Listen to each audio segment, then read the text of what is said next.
Confederação Nacional dos Metalúrgicos.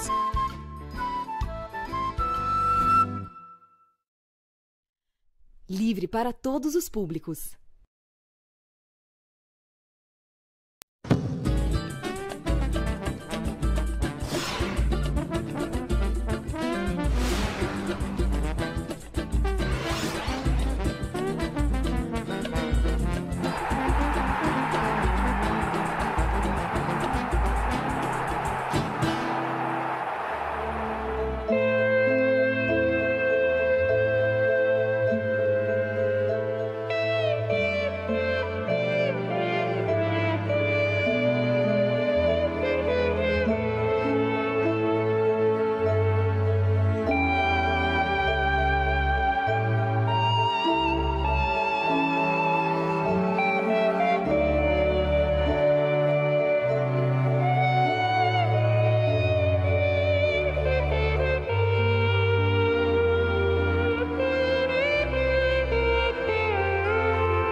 Olá, amigos da TVT, da Rádio Brasil Atual. Um ano hoje da execução de Marielle e Anderson.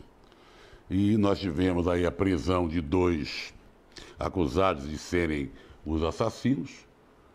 Mas fica aqui a pergunta: quem mandou matar Marielle e Anderson?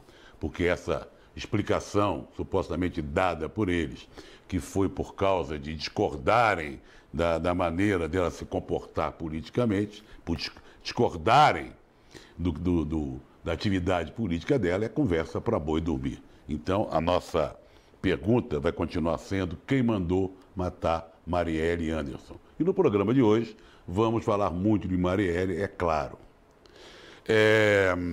Saudações ao nosso pessoal de Brasília, da TV comunitária Cidade Livre, como sempre eu faço, do pessoal da TV Quirimburê de Salvador, da Rede da Cidadania, e a TV comunitária que vai ao ar pela NET Rio, canal 6. Vocês podem participar pelo aquele telefone no Zap, que vocês já devem saber, que é o 11 992 030506, tá? Vamos lá, hoje eu acredito que tenha muita participação do nosso pessoal. Um ano sem Marielle e Anderson, agora 2 dias para cá que surgiu essa novidade desses 2 pistoleiros, PMs, ex-PMs e tal. A pergunta que a gente vai repetir aqui todos os dias é: quem mandou matar Marielle e Anderson? A viúva do Anderson, do motorista que estava levando a Marielle, ela, que é Agatha Arnaus, ela diz que o marido morreu vítima de corrupção e que não entende como Rony Lessa vivia tão próximo à casa do presidente. Muita gente já dizia, fala ela, que ele era famoso por ser letal, ou seja, se envolveu em vários assassinatos, mortes, etc. E perguntou a Agatha Arnaus, viúva do Anderson, por que ele estava solto, morando em mansão, viajando para Angra, ostentando uma vida de luxos, portando armamentos, e meu marido foi morto pelas mãos dele. Para mim, essa é uma grande questão. Ele tem uma casa em Angra dos Reis, num condomínio em Portugal, um condomínio caro, tem lancha, tem carro blindado e casa naquele condomínio onde morava, mas pertence a ele, a família, o ex-capitão, o atual presidente da República. O Jean Willis, que mora na Europa, mora na Alemanha, prestou homenagem à amiga, grande amiga e colega de partido, a Marielle Franco. Ele contou que após a posse da Marielle em 2016, a vereadora Marielle aproximou-se para agradecê-lo por sua luta pela comunidade LGBT. A causa LGBT foi o que nos uniu, disse o ex-deputado. O Jean Willis também mencionou o passado da Marielle, como ela entrou de forma tímida nas lutas relacionadas aos temas LGBT e que ao longo do tempo, porém, Marielle foi se envolvendo e se tornou um dos principais símbolos da causa. A Marielle sempre quis ser honesta comigo e com as outras pessoas, fala o Jean Willis, que se mostrou indignado e nojante com a participação do governador Witzel, do Rio de Janeiro, se posando de gostosão nesse caso. Apesar que a mãe da Marielle perdoou o Witzel hoje, depois da missa que foi realizada na Candelária. O Witzel se retratou, foi um momento absurdo que ele cometeu, mas não sei não. Não sei não. O site do PSOL, partido da Marielle e do Jean Willis, fez um trabalho espetacular. Preparou um site que foi ao ar ontem à meia-noite, está à disposição de todo mundo. É lindo esse site, a gente tem imagens dele, conta as ideias da Marielle, a história de vida dela, as lutas que ela participou. Anota o endereço. É Florescer por Marielle, tudo junto. Florescer por Marielle, está escrito aí, Florescer por está errado ali, não, marielle.com.br. Repetir para o pessoal da Rádio Brasil Atual. Florescer por Marielle, Marielle com 2 L's, né? .com.br. É um site espetacular, você pode saber, conhecer mais o trabalho da Marielle, a vida dela na favela, como se formou, atividade como vereadora, uma pessoa exemplar. Vamos ver aqui o nosso pessoal participando, aqui, ó, pelo WhatsApp. Aline, de Salvador, nunca é demais perguntar. Exatamente, quem mandou matar a Marielle? Boa noite, Zé. Eu não tenho o nome aqui. O Oswaldo Lima, quem não tem medo da verdade não procura mudar o foco daquilo que aconteceu. Luiz Cláudio, de Salvador, começou a Operação Abafa. O delegado que presidiu as prisões foi afastado subitamente. Eu também não entendi. Acho que é normal, que ele está estressado, vai para a Itália. É uma coisa muito estranha, né? Acontece cada coisa estranha nesse caso da Marielle, que a gente começa a perceber que tem que ter coisa aí por debaixo desse ângulo. Não é possível. A Sônia de Itaquá, agora afastaram o delegado. Fala a mesma coisa da Cátia Sá. A Beatriz Piguim também, saudade de ver seu programa. Fomos afetados pela enchente de domingo e só hoje conseguimos sentar para te ver. Bom, estamos juntos de novo. O que houve no Congresso hoje, gente, existe um tipo de gente que é da pior espécie. Não há o menor... Nós estamos aqui falando de um ano da execução de Marielle e do Anderson. Não há o menor respeito ao assassinato dela. Pessoa que não fazia mal a ninguém, brigava por direitos humanos, causas importantes para a sociedade. Mas o pessoal do PSL, partido do atual presidente, temos que chamar de cachorrada, porque o que eles fizeram foi realmente uma cachorrada lá no Congresso.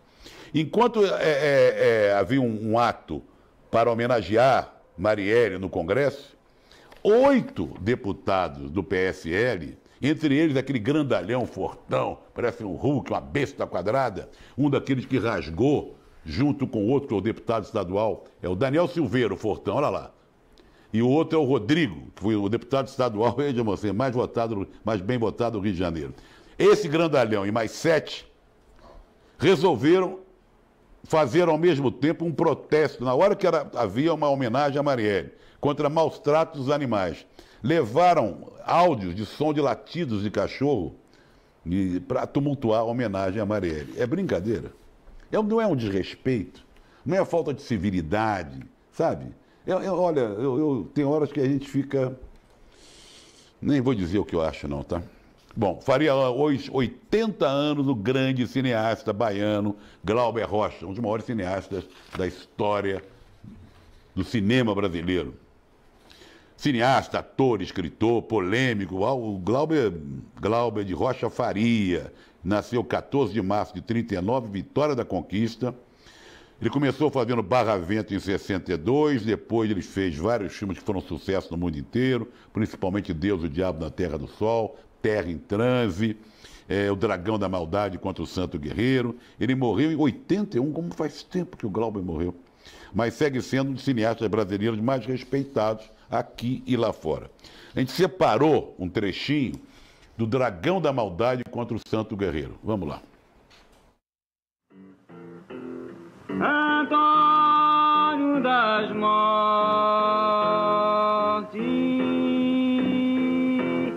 matador de cangaceiro, matador, matador.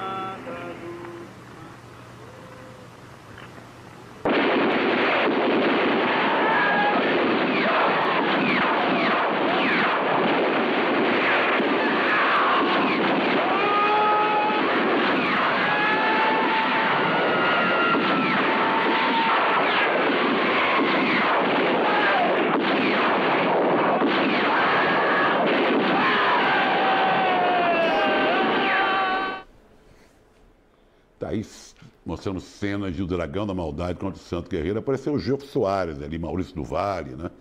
Filme do que estamos homenageando o Glauber Rocha, que faria hoje 80 anos. O Antônio de Osasco, um abraço do Fernando e do meu pai. Antônio Eduardo de Mairiporã, Roserval do Carmo, de Salvador, Bahia. Prisão dos suspeitos da morte de Marielle, nada mais é que um espetáculo midiático. Não sei, mas de qualquer maneira fica uma coisa meio estranha em torno disso tudo. Porque a explicação deles para o assassinato é muito estranha. Coincidência, o delegado da investigação se afasta para fazer intercâmbio, diz a Cátia Sá. A Sônia, Alice de São Bernardo do Campo. Quem escreveu a reportagem sobre você na UOL está ressentido e tem inveja de você ou é impressão minha? Há controvérsias. Vamos lá. Roberto Nascimento, Rio Grande da Serra. Acabei de ler a sua entrevista ao UOL. Quando tiver um tempo aí no programa, poderia ganhar mais meia hora. Conte um pouco da então rivalidade entre as editorias de esporte da Folha e do JT. Valeu. Rapidinho. Segunda-feira era dia de caderno de esportes. Hoje o esporte só tem uma página, meia página e olhe lá. Na segunda-feira tinha caderno de esportes. Tanto no Jornal da Tarde como na Folha. E eram, às vezes, 6, 8, 10. Chegou uma vez que eu fiz com 12. E um dia saiu, e tinha uma rivalidade para ver quem fazia melhor. O Jornal da Tarde tinha um caderno exemplar. E nós fazíamos um trabalho bem legal. Um dia a gente gostou tanto do nosso trabalho, gostou tanto, que a gente resolveu ir lá no bar que eles frequentavam de madrugada, depois que o jornal rodou, para esfregar na cara deles, vejam vocês, a nossa edição. Ainda bem que a gente não foi. Aliás, nós fomos e nenhum deles estava lá. Evitou uma briga desnecessária, uma coisa de impulso de rapaziada. O massacre de Suzano ainda é o assunto, esse terrível massacre. Se eles tivessem mais armas, a tragédia seria maior. Quem está falando isso não sou eu, não. São especialistas em segurança pública sobre o massacre de ontem. Para Samira Bueno, diretora executiva do Fórum Brasileiro de Segurança Pública, quanto mais você tem arma, mais homicídios acontecem porque o poder de letalidade aumenta. É claro, é óbvio. O Major Olímpio, aquele senador pelo PSL, acha que a tragédia seria melhor se os professores e os serventes estivessem armados e se a maioridade penal fosse reduzida, porque para ele bandido não tem idade. Tem um pensamento pequeno, sabe? É aquela coisa, e babava falando isso no Congresso ontem. A Ilona Zabó, o Zabó, que cientista política, aquela que foi convidada pelo Moro, depois desconvidada, porque sofreu uma pressão muito grande das redes sociais, era diretora executiva do Instituto Igarapé, discorda no Major, como nós aqui discordamos, e chama atenção para a possibilidade de armar a população. Diz ela, não somos nós, cidadãos, que temos que fazer justiça com as próprias mãos. Muito bem. Precisamos de um governo de representantes eleitos cumprindo uma agenda de segurança pública que proteja os cidadãos. Isso é obrigação número 1 de governantes eleitos no Estado Democrático de Direito. E não terceirizar essa responsabilidade para nós. Tá? Lembrando que em janeiro o ex-capitão assinou um decreto que alterou a regulamentação do Estatuto de Desarmamento e facilitou o posse de arma. Quer dizer, o que esse senador, o Major Olímpio, falou é uma barbaridade. E tomou uma volta, que uma tijolada na testa de quem conhece, estuda o assunto, sabe? Não tem que terceirizar a segurança, é a função do Estado, dos governos. Uma defensora, olha, a primeira pessoa atingida pelos tiros dos dois ex-estudantes lá do colégio que terminou com esse massacre, a primeira que morreu e foi atingida, era uma defensora do porte de livros e não do porte de armas, vejam vocês. era a professora Marilena Umeso, coordenadora da escola La Raul Brasil. Ela foi a primeira vítima do massacre. Em 19 de janeiro, a professora postou essa imagem que eu vou ler para vocês da Rádio Brasil Atual. Somos a favor do porte de livros, pois a melhor arma para salvar o cidadão é a educação. Aí tem uma foto do caderno dela, com essa frase, com a... Como é o nome da... Esqueci, Magali? Não, como é o nome da... Bom, é do Charlie Brown, mas tem o nome dela, né? Tem o nome dela. Esqueci o nome dela. Mas de qualquer maneira, você vê, a pessoa que defendia o porte de livros foi a primeira atingida no massacre lá de Suzano. O Brasil, olha, quem informou isso foi o Jamil Chad no UOL, que agora ele trabalha no site do UOL. O Brasil é o 6º país do mundo em número de armas nas mãos de civis. É o que diz o levantamento feito por uma entidade suíça considerada referência pela ONU. A entidade calcula que civis brasileiros sejam donos de... Olha só. Olha o número que eu vou dar para vocês. 17 milhões e meio de armas. 17 milhões e meio de armas. São 8 armas para cada 100 pessoas. Quase nada, comparado lá aos americanos. Mas, com aqueles 117 fuzis que acharam lá no MEA, que tem a ver com o tal do Lessa, o número pode aumentar. Aliás, o que ia fazer com esses fuzis, hein? Era contrabando, ia vender para quem? Para outras milícias. Fez muito bem. Quando o General Willis foi embora, disseram os filhos do capitão, covarde, diante dessa realidade que nós estamos vendo aí, diante dessa apreensão dessas armas, diante da prisão desses matadores, a situação se é por causa de raiva, discordar da posição política, muita gente de esquerda teria que ir embora mesmo, porque eles são muito perigosos e matadores. Falar em filhos do capitão, o Eduardo Bolsonaro, que é o mais novo, por isso que é o 03, não para de falar besteira e barbaridade. Dessa vez ele caprichou. Logo após o massacre de Suzano, ele disse o seguinte: as armas não servem só para matar, servem também para defender. E ele comparou armas com automóveis. As armas fazem tão mal quanto automóveis. É impressionante o poder que esse 03, assim como o 02, com o 01, 00, eles têm poder de falar barbaridade. Nós separamos para vocês o Bolsonaro, acho que não conhecia a Marielle, o outro também não conhecia, todo mundo conhecia. A Marielle teve no Rio de Janeiro, como candidata a vereadora, um voto em cada urna, não teve sessão que não tivesse voto para a Marielle. Nós separamos aqui alguns trechos da própria Marielle falando. Vamos lá. Eu fui dançarina furacão, já que o funk começou a tocar, porque se é esse lugar do afeto... E saía com as galeras, vinha pra cá, Nova Holanda, saía de lá do morro, curti bailes de galera, como eu curti torcida organizada, porque acho que quem nunca foi na geral do Maracanã junto com torcida organizada não entende o que são os geraldinos, não entende o que é gostar de futebol. O Brasil é um país onde o jovem negro ou morre com farda ou sem farda. Porque a própria PM que mata todo dia também é preta. Não tem que arrombar garagem. Não tem que dizer que, como a gente já ouviu, há 2 horas eu não matei ninguém. Isso de um agente da segurança pública. Ou essa sociedade muda a estrutura a partir de nós, e aí objetivamente uma sobe e puxa a outra, ou essa revolução será a partir das mulheres negras ou ela não será. Mas eu quero realmente que a gente pense aonde que meu povo vai estar daqui a uns anos. Vocês viram aí a Marielle falando. Tem uma hora que ela lê com o livro vermelho, ela está repetindo o que um PM falou. Não é o que ela acha. Não confundam as coisas. Cada 2 horas eu não matei ninguém. Ela não matava ninguém, evidentemente. Ela que foi assassinada.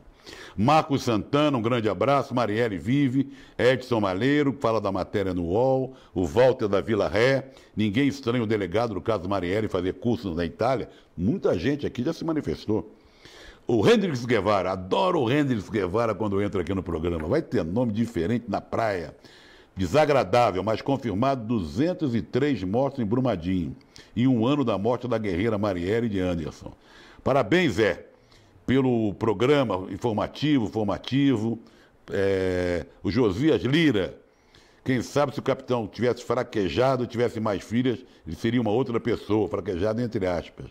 Jorge Luiz Lopes de Salvador, não vão nos calar. Quem mandou matar Marielle? A Gleise, eu como mãe, professor e ser humano, estou muito aborrecida com esse massacre. A Fátima Rocha, impressionante o que esses deputados do PSL fizeram no dia que se comemora, que se registra, né, um ano da morte da Marielle. Inacreditável, né? Aqui em São Paulo, na escadaria que tem aqui em Pinheiros da Marielle, colocaram flores, sabe? E pelo Brasil inteiro teve manifestações, gente na rua, na Cinelândia, aqui em São Paulo, em várias capitais. As pessoas foram para a rua para manifestar, pedir, clamar, querendo saber quem mandou matar a Marielle e lembrando dessa grande figura que foi Marielle, e lembrando o Anderson também, que é o motorista que estava no carro. Vamos falar um pouco de música para dar uma refrescada aqui. Benedito Lacerda, um grande instrumentista. Ele no dia 14 de março de 1903, ele nasceu. Ele é de Macaé, estado do Rio de Janeiro. Foi criado na capital fluminense, Niterói. Estudou música desde pequenininho. Morreu aos 54 anos, em 1958. Foi parceiro do Pixinguinha, tem até aquele 1-0 famoso, foi feito por um sul-americano, música em homenagem à vitória do Brasil sobre o Uruguai, que gol do Frederich é a composição do Benedito Lacerda com Pixinguinha. Vamos ouvir Pixinguinha e o seu parceiro, Pixinguinha não, Pixinguinha sim, mas a homenagem é ao Benedito Lacerda. Benedito Lacerda e seu parceiro Pixinguinha em ação. Vamos lá.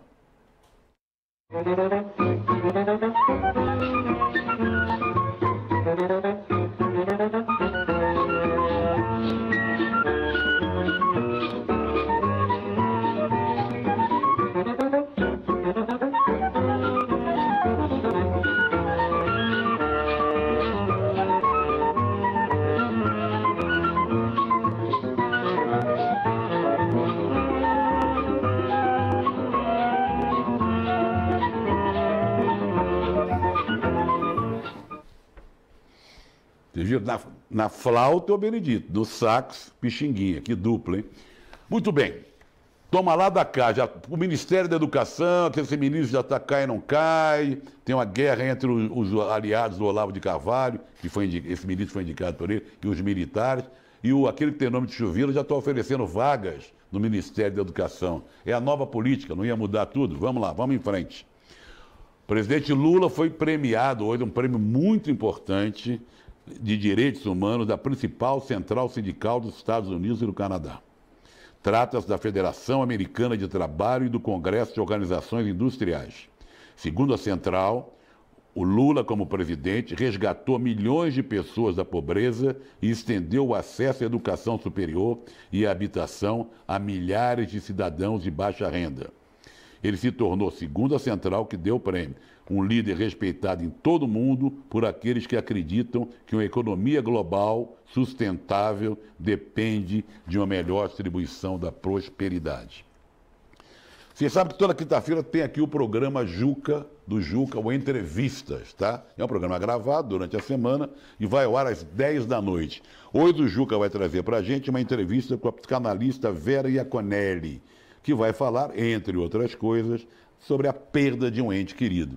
Exatamente, teve o massacre agora, teve aquela morte estúpida dos jogadores do Flamengo. Deve estar muito interessante o Entrevistas de hoje, às 10 da noite, tá?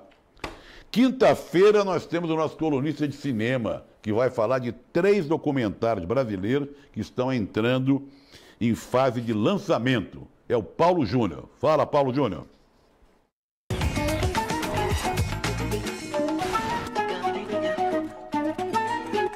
Salve Zé Trajano, semana muito especial para o cinema brasileiro. Primeiro que 14 de março é aniversário de Glauber Rocha, 80 anos do nascimento de um dos grandes do nosso cinema. Segundo que tem 3 documentários muito fortes, muito interessantes, chegando nas salas de cinema. Eu vou começar com Elegia de um Crime, filme do Cristiano Burlan, fechando a trilogia do luto. O Burlan investigou e refletiu sobre a morte do pai, depois sobre a morte do irmão, e agora ele trata do assassinato da mãe dele. Foi vítima de um feminicídio, foi morta de forma covarde, de forma brutal por um companheiro. Filme muito forte, filme muito corajoso do Burlan. Segunda dica é Pastor Cláudio, filme da Beth Formaghini. A Beth traz uma conversa entre o psicólogo Eduardo Passos e o ex-delegado Cláudio Guerra, hoje pastor. E um filme muito forte, um filme que incomoda de fato. O Cláudio assume assassinatos, torturas na época da ditadura e admite que muita coisa segue igual no Brasil de hoje. E o terceiro documentário é Eleições, da Alice Riff. A Alice mergulhou numa escola pública de São Paulo em tempos de eleições para o Grêmio Estudantil. Portanto, um filme que reflete sobre a participação do jovem na política e a representatividade, a vontade dos jovens serem ouvidos ali, tratando de um Grêmio Estudantil, mas claro, é algo que pode ser levado para a política nacional como um todo. Elegia de um Crime, Pastor Cláudio, Eleições, 3 grandes documentários nessa semana de cinema brasileiro. E eu vou deixar a dica, quem quiser receber a newsletter do Central Cine Brasil, é só acessar centralcinebrasil.com, cadastra seu e-mail, toda semana chega um boletim do cinema nacional. Valeu, até a próxima. Belas dicas do Paulo Júnior, né, da Central.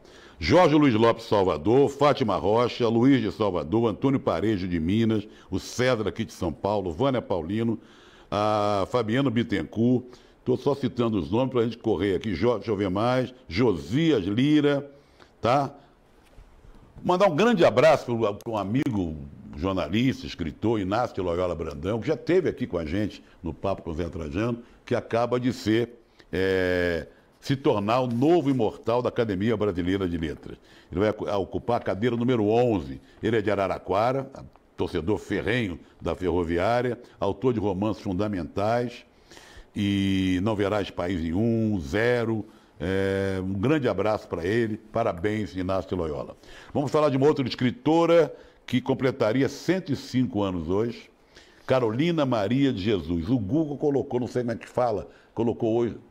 Doodle. Eu estou mostrando para vocês aí, em homenagem a Carolina, uma favelada que escreveu um livro chamado Quarto de Despejo, que foi um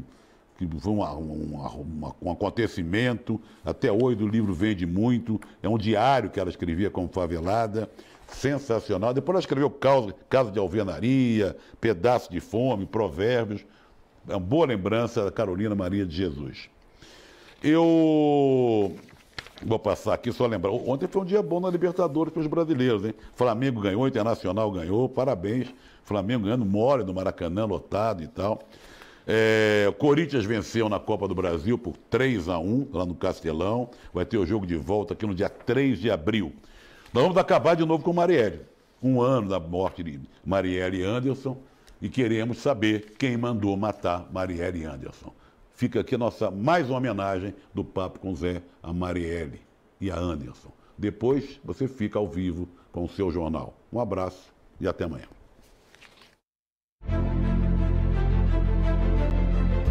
Marielle, presente. Marielle, presente. Marielle, presente. Marielle, presente. Marielle, presente. Marielle, presente.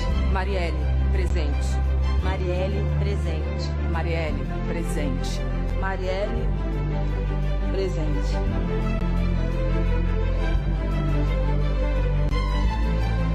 É isso, vamos que vamos. Eu sou porque nós somos, porque nossos passos vêm, ó, de longe, porque a gente resiste. Eu sou favela porque nós somos resistência.